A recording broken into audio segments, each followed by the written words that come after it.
Hello, I'm Tara Brabazon. I'm the Dean of Graduate Research at Flinders University, and welcome to vlog 129. What's your story? This vlog comes from a very unusual place. The wonderful Laura, hi Laura, asked me to do a vlog about the story of your PhD. So deploying narrative theory, if you will, and how we configure the structure of a PhD. And I am going to deliver that vlog for you next week, Laura, I promise. But this vlog comes from a different place. Not the story of the PhD, but actually your story. What's your story? And the origin of this vlog comes from 4 weeks in the Office of Graduate Research, in this office, which is why I'm recording here. And as I've often said, in the Office of Graduate Research, we see students on the best day of their life and the worst day of their life. And for those students I've seen the last month on that worst day of their life, I've listened, I've cared, I've respected, I've put a gentle hand on theirs. And as I returned home and sat in my very, very large and attractive beanbag, I wondered what exactly was going on here. What was the problem? And these students did all have something in common in the last month. They were being crowded in. People were talking at them. They were bumping them out of their own life. So they didn't get a sense of who they were and what their perspective and their journey is. So with one of these wonderful students, I asked her to visualise her candidature as a 400-metre running race. And at the moment, people were getting in a lane and they were chipping at her and attacking her and sort of getting her off her stride. And so I wanted her to visualise her 400-metre running race as she is moving with speed and grace and in her own lane. And there is space around her. So I asked her to speed up, move forward and run her own race. So that's what I wanted. I didn't want her to look from side to side. I wanted to focus on her story and her race. But today is quite a quiet day, I think, and a quiet vlog. I wanted to just pause this week. I never thought I'd write a vlog like this, but I wanted to think about you. I want you to think about the story that you tell yourself about your own life and about your own PhD. What I want for all of you today is to run your own race. So Laura asked I do a PhD series on the story, the narrative of a doctorate, and I will do that, but today is different. Today is the first stage in that, not what's the story of your PhD, but what's your story. Now, this isn't going to be one of those sort of tragic moments in your life when some random old bloke comes up to you and goes, "What's your story? What's your story?" And so it's not going to be yucky and sleazy and dreadful, I promise. This instead is going to be a very quiet vlog, a quiet conversation between us. No one else has to know what you're thinking. It wouldn't be a bad idea to have some notes and a pen and just think about this as we're moving through this vlog today. What I'm going to ask you is, what is your fuel? What is your engine? What propels you in your life and indeed your thesis? So this is a private, quiet conversation about your choices. So today we're going to clear the lane, your lane, of all the nonsense, of all the sort of jostling, all the vibe, and you're going to look straight down your lane. And Jen, this one's for you. So today I ask you all to think about your story and think about your purpose.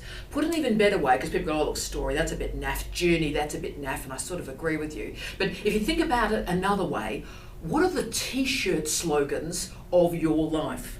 Now, I wear a lot of t-shirt slogans. I don't sort of wear the Nike or the Reebok gear to the gym. I often wear these really pretty offensive or out there t-shirt slogans. So, like training for the zombie apocalypse, or, zombies eat brains, don't worry, you're safe. My other favourite one is, I'm silently correcting your grammar. Now, these sorts of slogans crystallise thought, and they capture something really significant about you. So you may like to just think about what are the t-shirt slogans of your life, the stuff that you wear that is the punctuation for your daily existence. And I often say in these vlogs, don't be a guest star in your own life. Today's a bit more. I'm going to push you a little bit more today. What are your values? And indeed, what do you value? This is not the story that you tell other people. This is not the story you tell somebody on a date, like, tell me your life story. This is not this stuff. It's not the story that you tell in a job interview. This is much more honest, much more important. This is the story that you tell yourself. And yes, whatever story you are telling yourself, it can change, it can transform. So let's do this together today. And to help you think through this story, I'm going to scaffold it. There are 4 particular stories that we're going to talk about. The academic story, the professional story, the personal story, and the life story. And we're going to do it in that order. So let's start with the academic story. Consider how you entered a PhD or a research master's program and the role of that PhD in your intellectual development in your life. So you were and you are a bright person. You're committed to learning. You're committed to research. Now, why? Where has that interest come from? And try and specify that if you can. Now the challenge is, if other people told you, oh look, you're really bright, if other people told you, oh, you need to do a PhD, then that may explain some of the challenges you're going through with regard to, say, imposter syndrome, blah, blah, blah. So whenever you do anything for other people, and that includes a PhD, when things get tough, you ask yourself, why exactly am I doing this? And if your answer is, oh look, my mum would be really upset with me if I pulled out, or my supervisor would be disappointed, that's not enough of a reason to continue. You've got to own this. This is your thesis. You made a choice, and I need you to claim that choice. So consider your story going into a PhD and your story going out of the PhD. So what I want you to do is place the PhD as a punctuation point, if you will, a comma, in your intellectual life.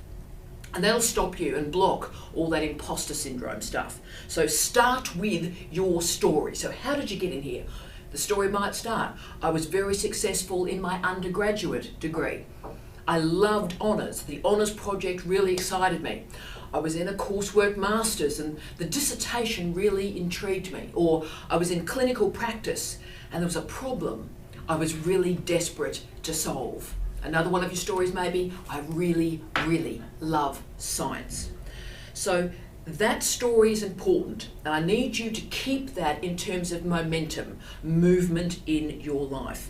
Keep the focus on you, your intelligence, and your achievements. So there's the academic story. Next to the professional story. Now, this is important for the big words in academia at the moment, so impact and engagement. So how is this PhD going to further your career? So think about your research. Why does it matter? And who does it matter to? And be precise in those determinations. This is the story about how your research will travel, how you'll take the insights from your PhD and arc beyond it. So start to shape that professional story for me. Remember, and this has been really important, I think, for a lot of the students in my office recently about this professional story. Don't compare yourself to anybody else. This is your lane. This is your research. This is your race, your professional story. Don't look either way. Focus on the future. Okay, so then we move to the personal story, and we had to do these first 2 stages to get here. Now, there may be personal reasons that you are here. Why did you decide to do a PhD? It might be this deep social justice imperative. Well done. It may be your whole life, really. Your family has sacrificed an enormous amount to get you here, and that's crucial too. I see some wonderful students, particularly our students over 50, who this is the pinnacle of their moment of their life. They've always wanted to do a PhD and now they have that chance. So I hear that a lot. You might want your children, your parents, your partner to be proud of you. You maybe need to be promoted for a job. But I hope when you tell this personal story that there's something emotional there about personal satisfaction, personal achievement, rather than simply doing it for other people. And look, we live in extrinsically motivated times. So I'm doing a PhD so I can get a better job, so I can get paid more, so I can buy a new car, so I can buy a new house, so I can buy a frock. You know, we do stuff to buy stuff. But doing a PhD successfully frequently comes from something very deep. So curiosity, fascination, intrigue, the desire to solve a big problem. So the final story that I want you to speak for me now is your life story. And I'll summon the train spotting light mantras. You're not your job, you're not your family, you're not your big screen television, you're not your car, you're not your PhD. So if we take these easy mantras, this easy socialization away from you, then we take the stuff, the family, the television, what's actually left of you? What is your story when you strip it back to your very sensitive skin? What matters? What is the grammar that is a punctuation for your life? If you can work that out, then that can provide an incredibly powerful way to claim your space, claim your lane, and work out what you stand for. And it then doesn't matter what the mongrels, the haters, the mean girls, whatever those people say, it's irrelevant to you because this is what you are doing. And you've got to hold on to this core. And frequently, of course, these are core values. Now, for me, my core values are pretty clear and I've developed them really over the last 20 years. My core values are compassion and kindness. And when I think about my personal story has always been walk gently on the earth and then disappear. Wake up in the morning, do some good, and certainly don't do any harm. That's it. So think about what your core story is. And there's going to be people that come into your life and then across your core values, and I need you to know what they are, but also sit in them. Be confident in those core values. Don't be brittle. And stay within your lane. Stay within your story, no matter who is trying to pull you out of that lane. And look, I'll give you an example. Look, I'm a professor, I'm a dean, I'm a very senior person, and this stuff happens to me all the time. So it's not just you as a PhD student, it happens to everybody. And I'll give you an example recently from a woman. And isn't it sad that this stuff always happens from a woman? Feminism demands more of us, ladies and gentlemen. But there was a pretty out of control woman who was engaging with me and used a phrase, can I say, that's become a bit of a cliche in the office. She said to me, quote, "You don't understand academic publishing." End of quote. Now I was a bit stunned for a moment. In fact, I did that weird sort of Labrador head tilt, but I took a breath, recentered, remembered my core values, and I simply replied to her, look, I do know a fair amount about publishing. I've got 20 books and 200 refereed articles and, chapters and stuff. And, I work as a series editor and I do a lot of refereeing. And actually, I teach publishing as part of the creative industry suite. So I probably know a fair amount about publishing. And then I stopped there because that's kindness and compassion, but strength, holding on to your core values. And I didn't say, look, my publishing achievements are 10 times yours, love, calm the farm. I didn't say that because that's cruel. And I didn't say that, I knew it because I respected her enough to go through her CV. Clearly she hadn't gone through mine, but maybe she did. Because then, and this is the sad bit of this story, and you need to remember this and never do this to anybody, when she couldn't get me out of my lane on professional or academic grounds, she then went personal and she said to me, but you don't have any children and you don't even have a husband. So Wow. So, the horror, the tragedy, the brutality, the nastiness of that is just breathtaking. And, I had some choices to make at that point. And you know what? I didn't respond to her. I didn't take her to HR. I didn't report on her. I just simply took a breath. I could feel sort of pricks in my eyes. I went, no, it's cool, Tara, it's cool, it's cool, it's cool. I simply looked at her and said, what else can I do to be of assistance to you today? And left it at that. And she was so shocked that I didn't respond to her after she'd said the unsayable that she simply scuttled out of the office and said, you've wasted enough of my time. Interesting. So as you can see, there are some advantages in going high when other people go low. But the trouble is, it is emotionally taxing. And the reason I've told you that story is I think what's happening to our students is you're getting tangled up in other people's stuff. So all this stuff is coming at you and you're sort of getting tangled up in it, and getting out of the tangle takes energy and takes you away from your focus, away from your lane. So this is what I want from you in this vlog today.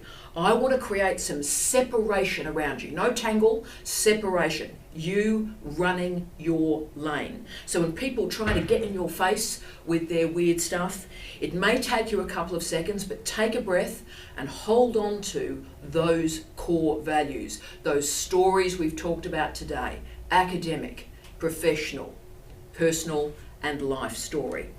Now, you're going to have some problems, okay? People are not going to like what you're about to do, because this is how you become successful.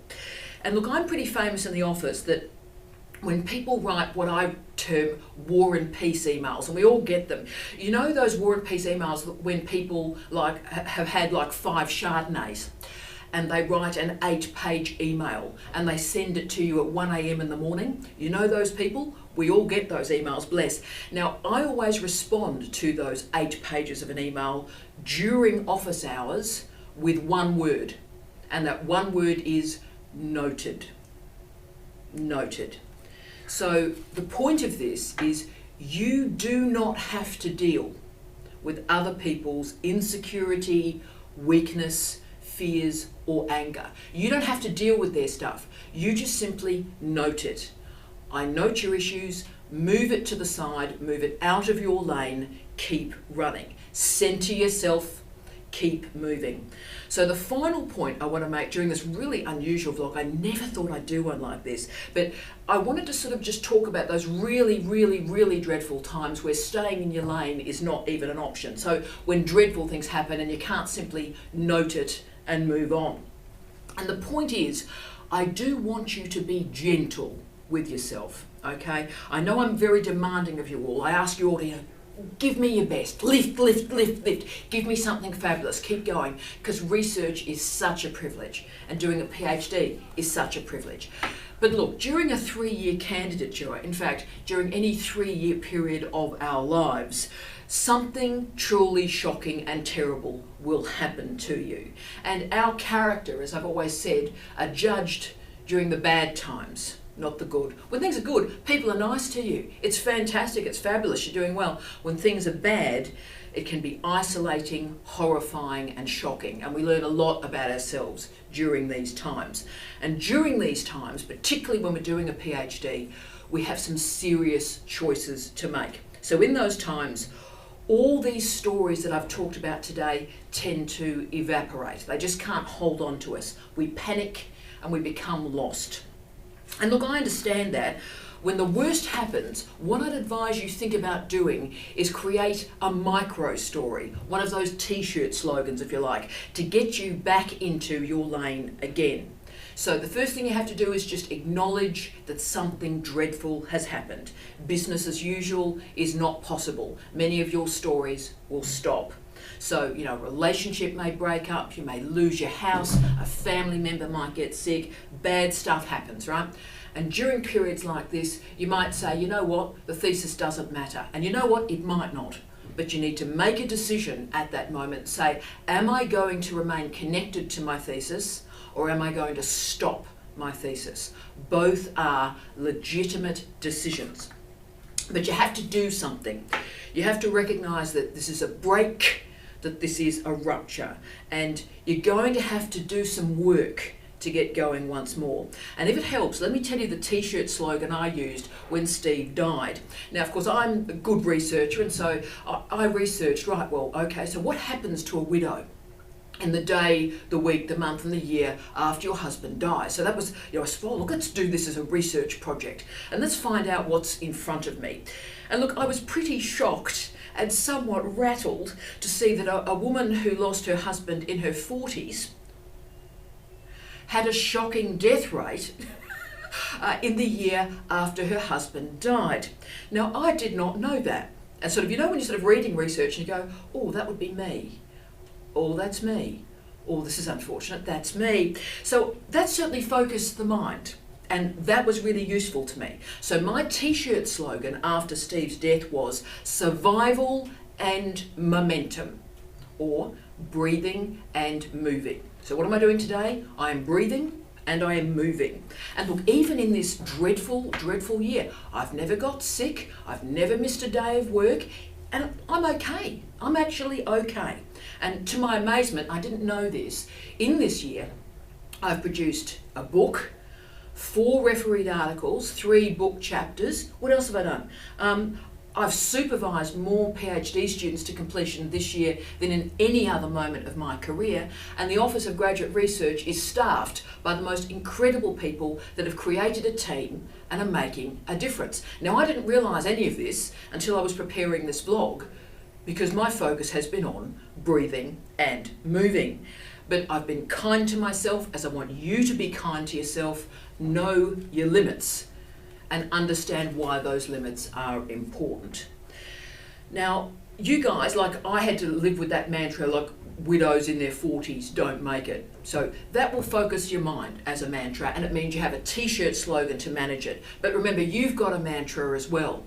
Half the people that start a PhD do not finish it. Now, that narrative should focus your mind as well. So create those stories of academic, professional, personal, and life success, so that you, yes, you, are in that half of the people that finish their PhD. And I know that you can do it. I wish you love, light, and peace. Tea out.